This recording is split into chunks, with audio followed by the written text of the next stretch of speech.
Hello friends, welcome to my YouTube channel maths with Vivek में आप सबों का फिर से बहुत बहुत स्वागत करता हूं। दोस्तों, आज के वीडियो में देखने जा रहे हैं, ये पार्ट हमारा होगा जो सीरीज चल रहा है आपका आरआरबी एनटीपीसी और ग्रुप डी के लिए इंपॉर्टेंट टॉप 15 मैथ्स के क्वेश्चन। ये सीरीज हमारा 10वां सीरीज होगा। दोस्तों, अभी तक मेरे चैनल पे नए हैं तो चैनल को सब्सक्राइब कर लीजिए और बगल में बेल आइकन उसको भी क्लिक कर लीजिए ताकि आने वाला जो भी वीडियो हो वो आपको नोटिफिकेशन के रूप में मिलता रहे। ठीक है, इसके अलावा टेलीग्राम चैनल है, उसको ज्वाइन कर लीजिए, जो भी इन्फॉर्मेशन होगा वहाँ से आपको मिलता रहेगा।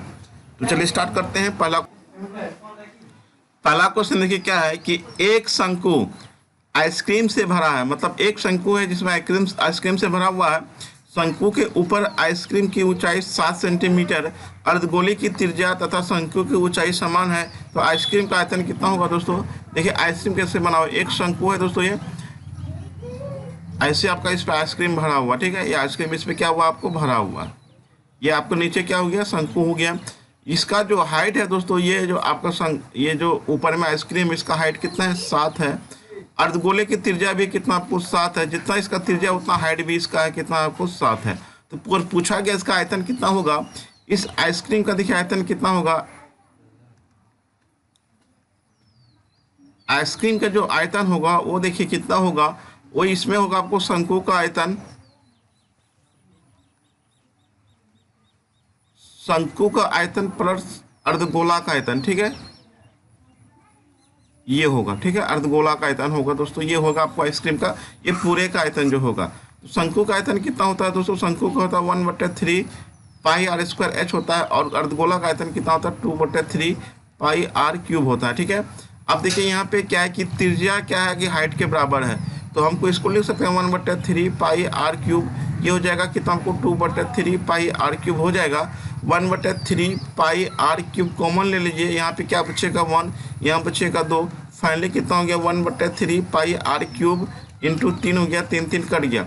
अब वैल्यू पुट कर देते हैं। पाई का मान 22/7 होता है, 7 गुना 7 गुना 7 हो जाएगा। एक 7 कट गया दोस्तों, कितना हो गया 22 गुना 7 होता है 49। इसको गुना कर दीजिए, ये हो जाएगा आपको 1078 सेंटीमीटर क्यूब। आपका आंसर हो जाएगा ऑप्शन नंबर हमारा क्या हो जाएगा, आपका ए हो जाएगा। अगला क्वेश्चन देखिए दूसरा क्वेश्चन क्या है कि 44 सेंटीमीटर भुजा वाले घन से 4 सेंटीमीटर व्यास वाले कितनी गोलियां बनाई जा सकती है। तो गोली की संख्या यहाँ पे जो होगा, देखिए क्या होता है, इस टाइप का बहुत क्वेश्चन आपको रेलेवेंट यूपीएससी ग्रुप डी में पूछा है। गोली की संख्या देखिए कितना होगा। यहाँ पे जो गोली की संख्या होगा, जिस देखिए आकृति, कौन सा आकृति को पिघलाना है आपको, तो घन को पिघलाना है, कन्वर्ट करना है किसमें, गोली में। अब देखिए जिसको पिघलाया गया उसका आयतन ऊपर में लिखेंगे, तो घन का आयतन कितना होता है, एक क्यूब होता है 44 गुना 44 गुना 44 हो जाएगा।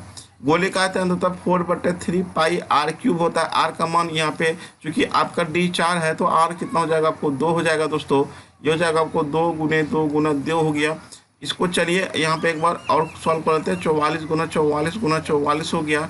पाई का मान भी यहाँ पे पुट कर लेते हैं, 22 कितना हो गया, आपको 7 हो गया। 2 गुना 2 गुना 2 हो गया। ठीक है, ये 11 बार में कट गया दोस्तों। 11 दूनी कितना हो गया, 22 हो गया। 2 दूनी 4, 11 बार में कटेगा, 2 दूनी 4, 11 बार में कट गया। 11 11 121 गुना 7 दिया 21 करेंगे दोस्तों। ठीक है, 121 गुना 21 कर लेते हैं, जो आपका आंसर होगा 21 का 21 हो गया। हासिल कितना हो गया 2, 21 दूनी 42, 42 2 कितना हो गया दोस्तों, आपका 44। हासिल कितना हो गया 4, 21 4 कितना हो गया 2541 हो जाएगा। ऑप्शन नंबर हमारा क्या हो जाएगा, ए हो जाएगा। अगला क्वेश्चन देखिए, एक दुकानदार कैमरे के अंकित मूल्य पर 10% की छूट देता है। कैमरे का क्रय मूल्य 600 रुपया और 20% का लाभ कमाने के लिए कैमरे का अंकित मूल्य कितना होगा। अब देखिए दोस्तों, आपको एक बात ध्यान रखना होगा कि लाभ और हानि के लिए क्या क्या चाहिए, एसपी और सीपी चाहिए। ठीक है, एसपी और सीपी चाहिए। और डिस्काउंट के लिए आपको क्या क्या चाहिए आपको, और यहाँ पे डिस्काउंट यदि चाहिए तो उसके लिए क्या क्या एमआरपी और एसपी होना का जरूरी है। ठीक है, तो यहाँ पे रिलेशन आपको क्या पूछा, अंकित मूल्य पूछा है। और सबसे पहले यहाँ पे कैमरे का क्रय मूल्य, तो क्रय मूल्य कितना, आपको सीपी कितना हो गया, आपको 600 हो गया। ठीक है, और लाभ कितना हो गया, यहाँ पे आपको 20% का लाभ हो गया। तो यहाँ पे क्या निकालेंगे, एसपी कितना होगा, एसपी कितना होगा 600 गुना 120/100 हो गया। 100 कट गया, बर्छा बात है 720 रुपया क्या निकल गया, आपको एसपी निकल गया। अब डिस्काउंट मेरा कितना, आपको 10% है। डिस्काउंट आपका कितना, आपको 10% है। तो एमआरपी यहाँ से निकाल लेंगे दोस्तों। एमआरपी कितना हो जाएगा 720 गुना 100 अब बट्टे डिस्काउंट 90 नीचे हो जाएगा, 9/72 हो जाएगा। टोटल कितना हो गया हमारे पे आपको 800 रुपया हो जाएगा। ऑप्शन नंबर हमारा क्या हो जाएगा, 1 हो जाएगा। अगला क्वेश्चन देखिए, पूजा को एक वस्तु बेचने पर 20% का लाभ होता है। यदि उसने वह घड़ी 10% कम में खरीदी होती और 30 रुपया कम में बेची होती तो उसे 20% का लाभ होता। घड़ी का लागत मूल्य क्या होगा? तो चलिए यहाँ पे हम क्या करते हैं कि सीपी मान लेते हैं 100, ठीक है। सीपी जब हम मान लेते हैं 100 तो कितना का लाभ कमाता आपको 10% था। एसपी कितना हो जाएगा आपको 120 हो जाएगा। यदि उसने वह घड़ी को 10% कम में खरीदा होता, अब सीपी यहाँ पे कितना होगा दोस्तों 90 हो जाएगा, क्योंकि 10% कम में खरीदा है और 30 पे कम में बेची होती तो 20% का लाभ होता है। इस पे कितना का लाभ हो रहा है आपको 20% का लाभ हो रहा है। यहाँ से एसपी कितना हो जाएगा SP2, यहाँ SP1 SP2 हो जाएगा। कितना हो जाएगा दोस्तों 90 गुणे कितना होगा 120 बटे कितना हो गया आपको 100 हो गया। 100 के 100 कर गया, 12 नंबर कितना हो गया 108 हो गया। अब देखिए पहले बेचे 108 में, अभी कितना में बेच रहे हैं 108 में, तो बताइए कितना का अंतर हो गया 12 का हो गया, मतलब 12 रुपया कम में बेच रहे हैं, ठीक है, बेच रहे हैं। जब आपका सीपी कितना है आपको दोस्तों, सीपी कितना आपको 100 है, जब आप 1 रुपये कम में बेचिएगा तो सीपी कितना होगा 100 बटे 12 होगा। तो यहाँ पे देखिए कितना दिया आपको 30 दिया है, तो कितना हो जाएगा दोस्तों आपका 100 बटे 12 गुना कितना हो गया आपको 30 हो गया। 3 चौके 12 हो गया, 25 चौके 100 हो गया, फाइनली कितना हो गया 250 रुपया। आप सीपी की जगह कुछ भी मान सकते हैं। यहाँ पे देखिए एक्स मान सकते हैं, वाई मान सकते हैं, 500, 600, 700, 800, 900 जो मानना मान सकते हैं। कोई जरूरी नहीं है कि 100 ही मानेंगे, क्योंकि 100 इसलिए मान रहे हैं कि परसेंटेज पे तो जल्दी बन जाएगा, कोई कैलकुलेशन कम करना पड़ेगा। इतना ध्यान रखिएगा, यहाँ पे मानने के लिए हम कुछ भी मान सकते हैं, आपको बनाना ऐसे ही है, ठीक है। चलिए नेक्स्ट क्वेश्चन देखिए। देखिए 5वां क्वेश्चन क्या है कि यदि एक त्रिभुज की माध्यिकाओं की लंबाई 18 सेंटीमीटर, 24 सेंटीमीटर और 30 सेंटीमीटर हो, त्रिभुज का क्षेत्रफल कितना होगा? यदि आपका माध्यिका दिया हो, त्रिभुज का जो क्षेत्रफल होता है वो देखिए क्या होता है आपको 4/3 root under s into S minus M1 S minus M2 और S माइनस क्या हो गया आपको M3 हो गया। आपको S जो होगा क्या होगा कि M1 plus M2 plus M3 बटे कितना हो गया 2 हो गया। M क्या हो गया माध्यिका की लंबाई हो गया, ये हो गया माध्यिका की लंबाई हो जाएगा, ठीक है। अब यहाँ से सबसे पहले क्या निकालना होगा दोस्तों, S निकालना होगा। माध्यिका की लंबाई कितना है 18 प्लस 24 प्लस 30 बटे कितना हो जाएगा आपको 2।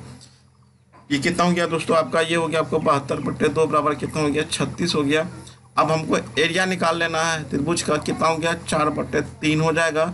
और ये कितना हो जाएगा आपको 36 इंटू 36 माइनस 18, 36 माइनस 24 और 36 माइनस कितना हो जाएगा आपको 30 हो जाएगा, ठीक है। रूट अंडर ये हो गया कितना हो गया 4/3 हो गया। और इसको यहाँ से निकाल लेते हैं, ये हो गया 36 गुने 36 में से 18 गया कितना हो गया 18, 36 में से 24 गया 12, 36 में से 30 गया कितना हो गया 6 हो गया।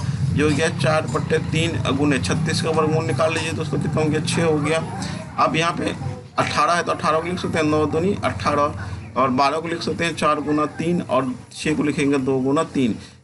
चलिए अब इसको हम बाहर निकाल लेते हैं, ये हो गया 4/3 गुना 6, 9 का वर्गमूल कितने निकलेगा 3। यहाँ पे आपका देखिए 4 का वर्गमूल कितना निकल जाएगा 2, एक पेड़ यहाँ पे 2 है, एक पेड़ है, ठीक है, 1 2 बाहर निकल जाएगा। 3 भी यहाँ पे 2 को तो 1 बाहर निकल जाएगा, 1 3 तो कट गया दोस्तों। तो ये कितना बचेगा 4 गुना 6 गुना 2 गुना 2 गुना 3 हो गया, कितने हो गया 3 दूनी 6 दूनी 12 बरछा का 72, तो 72 गुना 4 कितना हो जाएगा 4 दूनी 8 हो गया, 7 चौका 28 हो गया, 288 आपका सेंटीमीटर स्क्वायर आंसर हो जाएगा। अगला क्वेश्चन देखिए, कहता है कि एक शहर की वर्तमान जनसंख्या 26,010 है, उसमें प्रत्येक वर्ष 2% की दर से वृद्धि होती है। 2 वर्ष पहले शहर की जनसंख्या कितनी होगी? यदि n वर्ष पूर्व पूछा जाता हो, n वर्ष पूर्व पूछा जाता है तो क्या होता है कि अंतिम परिणाम, ठीक है, अंतिम परिणाम प्रारंभिक राशि इंटू 100 प्लस माइनस R/100 पर पावर n हो गया या t हो गया, समय हो गया। तो अंतिम परिणाम प्रारंभिक राशि, तो वर्तमान जनसंख्या कितना आपको 26,010 है, अंतिम पूछा जा रहा है, इंटू वृद्धि हो रहा है तो 102/100 तो पावर माइनस, चूँकि 2 हो जाएगा, चूँकि आपको इनवर्स पूछा जाए तो माइनस होगा, यदि आपको इनवर्स बाद पूछा जाए तो पॉजिटिव होगा। ठीक है, ये कितना हो गया आपको 26,010 गुना, अब देखिए क्या है कि इसको पलटेंगे पावर पॉजिटिव हो जाएगा, तो 100 बटे कितना हो जाएगा हमारा 102 हो जाएगा। ठीक है, ये हो गया 50 दूनी 106, ये हो गया आपको 51, तो 51 गुना 51 26,001 हो जाएगा। यहाँ पे 510, ये फाइनली कितना हो गया 510 गुना कितना हो गया 50, डबल जीरो रखेंगे यहाँ पे 5 का 5 5 25, 255 पे डबल जीरो हो गया, आपको आंसर ऑप्शन नंबर आपका डी हो जाएगा। अगला क्वेश्चन देखिए, अगला क्वेश्चन है कि 100 मीटर लंबी एक रेलगाड़ी दूसरी 150 मीटर लंबी रेलगाड़ी जो उसकी समांतर पटरी पर विपरीत दिशा में चल रही है को 9 सेकंड में पार करते हैं। यदि 150 मीटर लंबी रेलगाड़ी की गति 40 किलोमीटर प्रति घंटा हो, दूसरी रेलगाड़ी की घंटा कितना होगा। अब देखिए यहाँ पे यदि 2 ट्रेन विपरीत दिशा में चल रहा है, एक ट्रेन की लंबाई प्लस दूसरी ट्रेन की लंबाई हो गया, और यहाँ पे हो जाएगा आपको x plus minus y into t हो जाएगा। ठीक है, इतना याद रखिएगा। ठीक है, तो 2 ट्रेन की लंबाई कितना कितना आपको 100 मीटर है, दूसरा कितना आपको 150 मीटर है। क्योंकि विपरीत दिशा में चल रहा है, यदि विपरीत दिशा में चल रहा है तो आपको चाल का योग होगा, यदि समान सेम दिशा में चल रहा है तो चाल का अंतर होगा। यहाँ पे आपको क्या चल रहा है कि उल्टा दिशा में चल रहा है, तो चाल दोनों को क्या होगा जुटेगा। जुटेगा कितना हो गया 40, और एक को x मान लेते हैं। कितना सेकंड में पार करता है दोस्तों, ये आपको 9 सेकंड में पार करता है। ये पूरा का पूरा किलोमीटर पर आवर है।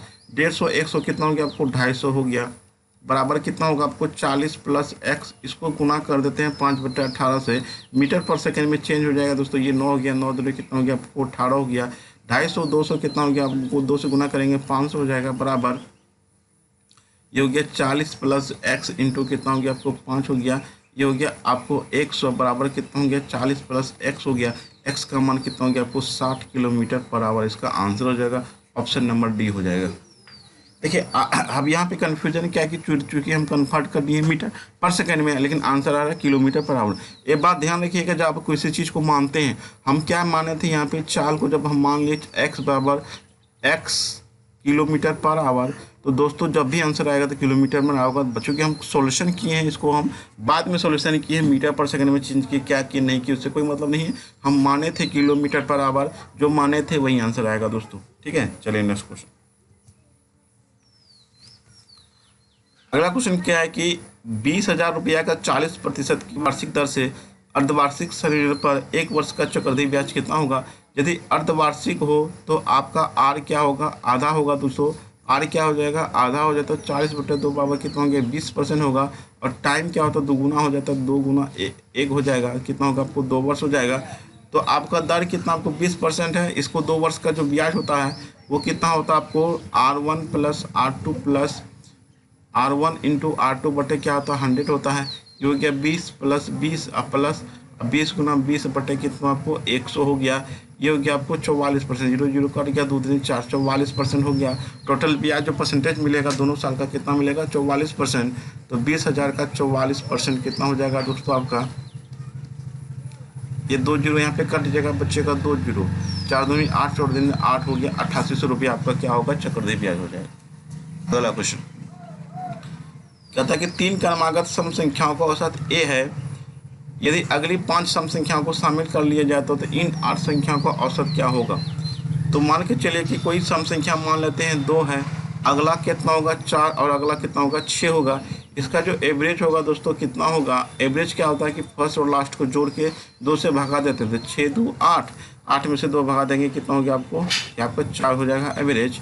बोला कि अगली 5 सम संख्याओं को शामिल करने के लिए, तो 2 था 4 था 6 था, तो ये पहला 3 हो गया, 5 और जोड़ना है, 8 10 12 14 और 16, 5 हो गया, 1 2 3 4 5। ठीक है, 3 पहले से था। इसका जो एवरेज होगा वो कितना होगा, first term plus last term, 16 2 18 बटे कितना हो गया 2, कितना हो गया 9 हो गया। अब ये बताइए कि पहले एवरेज था 4, अब कितना हो गया 9, तो कितना का वृद्धि हो गया दोस्तों आपको 5 का वृद्धि हो गया। कितना हो गया वृद्धि हो गया। तो बोला गया था कि 3 क्रमांक संख्याओं का औसत a था, मतलब इसका औसत a था, अब कितना हो जाएगा तो a प्लस 5 हो जाएगा। आंसर इसका दोस्तों ऑप्शन नंबर आपका सी हो जाएगा। आप कुछ भी मान सकते हैं, कहीं से भी मान सकते हैं, जैसे हम 2 माने हैं, अब 102, लेकिन सम संख्या मानना होगा दोस्तों। आप जहाँ से मान सकते हैं 100 मान सकते हैं, 98 मान सकते हैं, आंसर आपका सेम टू सेम यही आएगा, कोई फर्क नहीं पड़ेगा आंसर में, चूंकि औसत में वृद्धि कमी पूछ रहा है। अगला क्वेश्चन देखिए कि ए बी से 20% अधिक है तो बी के बी का अंक ए के अंक से कितने प्रतिशत कम होगा। यदि ऐसा क्वेश्चन हो तो डायरेक्ट बनेगा 20% अधिक है तो कमी कितना होगा, 16.2/3% का कमी हो जाएगा। ऑप्शन नंबर ए हो जाएगा। हम बना के दिखाते हैं आपको, ठीक है। यहाँ पे ए बी से 20% अधिक है ना, ये 100 हो जाएगा, ये कितना हो जाएगा आपको 120 हो जाएगा। अब बोला है कि बी ए से कितना परसेंट कम होगा, तो ये डाटा में कितना है कम 20, नीचे कितना हो जाएगा 120 हो जाएगा। जिससे रिलेशन बनाते हैं उसको नीचे हम लिख देते हैं 100 से गुना कर देते हैं, ठीक है। इसको हम सॉल्व कर देते हैं, ये आपका कितना हो जाएगा आपको 3 चौके 12 हो गया, 5 चौके 20 हो गया, तो कितना हो गया 50/3 हो गया, 16.2/3%। ऑप्शन नंबर आपका ए इज राइट आंसर। अगला क्वेश्चन देखिए क्या है 11 माइनस 13x बटे कितना हो गया आपको x हो गया, प्लस क्या है कि 11 माइनस 13y बटे कितना आपको y है, प्लस 11 माइनस 13z बटे कितना आपको z है बराबर 5 है। तो 1 बटे क्या पूछा 1 बटे x प्लस 1 बटे y प्लस 1 बटे z का मान कितना होगा। हम इसको लिख सकते हैं 11 बटे x माइनस 13x बटे x प्लस 11 बटे y माइनस 13y बटे हम y लिख सकते हैं इसको, प्लस 11 बटे z माइनस 13z बटे हम z लिख सकते हैं बराबर 5। चलिए ये x कट जाएगा आपको, ये y कट जाएगा, ये आपका z कट जाएगा। तो आपको यहाँ क्या बचा 11 बटे x, 11 वाले को ये जगह कर लेते हैं 11 बटे x 11 बटे y प्लस 11 बटे z हो गया। अब देखिए कितना हो गया, यहाँ हो गया -13 अब फिर कितना हो गया -13 बराबर कितना हो गया 5 हो गया। तो अब देखिए यहाँ पे तो ये कितना हो गया 13 13 26 13 39, तो -39 उधर जाएगा, 11 बटे x हो गया, 11 बटे y हो गया, 11 बटे z हो गया बराबर ये हो गया 39 प्लस 5 कितना हो गया आपको 44 हो जाएगा, ठीक है। 11 आप कॉमन ले लीजिए, 1 बटे x प्लस 1 बटे y प्लस 1 बटे z बराबर कितना हो गया 44 हो गया। 11 से काट दीजिए 4 में कटेगा, ये हो गया 1 बटे x प्लस 1 बटे वाई प्लस 1 बटे जेड बराबर आंसर कितना होगा आपको 4 हो जाएगा। ऑप्शन नंबर आपका डी हो जाएगा इसका। अगला क्वेश्चन देखिए, अगला क्वेश्चन देखिए क्या है कि x प्लस वाई का होल स्क्वायर बराबर क्या दिया हुआ एक्स वाई प्लस 1 दिया हुआ है। तो आपको पूछा जो है दोस्तों क्या पूछा है x cube minus y cube का मान कितना बराबर दिया हुआ है। तो क्या पूछा आपको एक्स माइनस वाई का मान कितना होगा।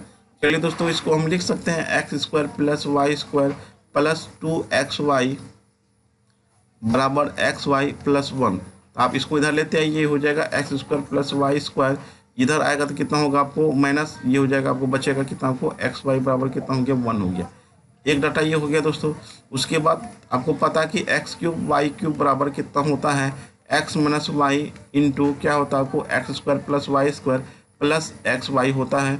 अब देखिए एक्स क्यूब वाई क्यूब का मान कितना दिया हुआ पहले से 1 दिया हुआ है, एक्स माइनस वाई पूछा ही दोस्तों, और इसका वैल्यू आपको कितना वहाँ पे 1 है, ठीक है 1 है दोस्तों। तो 1 1 कट गया, तो एक्स माइनस वाई बराबर कितना हो जाएगा 1 हो जाएगा। इसका आंसर ऑप्शन नंबर ए हो जाएगा। एक कार्य को 5 दिन में कर सकता है, जतिन उसी कार्य को 7 दिन में कर सकता है, सचिन उसी कार्य को 9 दिन में कर सकता है। यदि वह कार्य को के लिए उन्होंने 2860 रुपये लिया हो तो रमन का हिस्सा कितना होगा। तो जब आपको हिस्सेदारी का बात हो, मजदूरी का बात हो, तो आपको क्षमता से रिलेशन बनता है, ठीक है। तो मजदूरी का जो हिस्सा होगा दोस्तों W1 W2 W3 जो ये मजदूरी का हिस्सा है तीनों का, तो ये कितना हो जाता है आपको प्रत्येक क्षमता होगा, प्रत्येक क्षमता के बराबर होगा। 1/5 होगा आपको पहला क्षमता, दूसरा होगा 1/7 और तीसरा का कितना हो जाएगा 1/9 होगा। तो ध्यान रखिएगा यहाँ पे आपको क्या है कि आपका भिन्न में है, तो आप इसका क्या करेंगे एलसीएम लेंगे। तो ये एलसीएम आ जाएगा आपको कितना 1/5 1/7 और 1/9 का एलसीएम हो जाएगा दोस्तों। सबको गुना करना होगा, तो सबको गुना करेंगे 7 × 5 = 35 हो गया और गुना 9, ठीक है गुना 9 ये होगा आपको एलसीएम कितना होगा 35 × 9 हो जाएगा। ये कितना हो गया 5 × 7 = 35, यदि इसको हम काटेंगे तो यहाँ पे 7 आएगा, 9 × 7 कितना हो गया आपको 63 हो गया, ठीक है। इसके बाद 7 × 5 = 35 हो गया, 9 × 5 कितना हो गया 45 हो गया दोस्तों। ये 9 कट जाएगा, यहाँ पे कितना हो जाएगा आपको 35 रुपये। ये आपका मजदूरी का हिस्सा निकल गया उसका।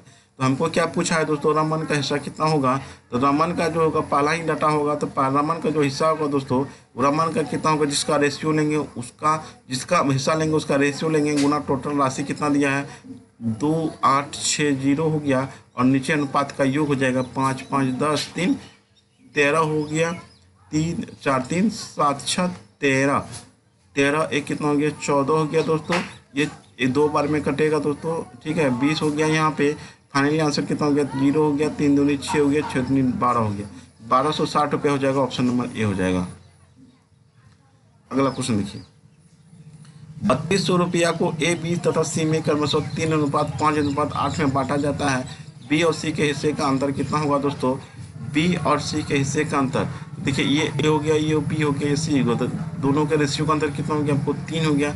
टोटल राशि कितना आपको 3200 है, और नीचे होता है अनुपात का योग, तो 5 3 8 8 कितना हो गया 16 हो गया, 16 दूनी 32 हो गया, 2 3 6 हो गया, 600 रुपया इसका आंसर हो जाएगा।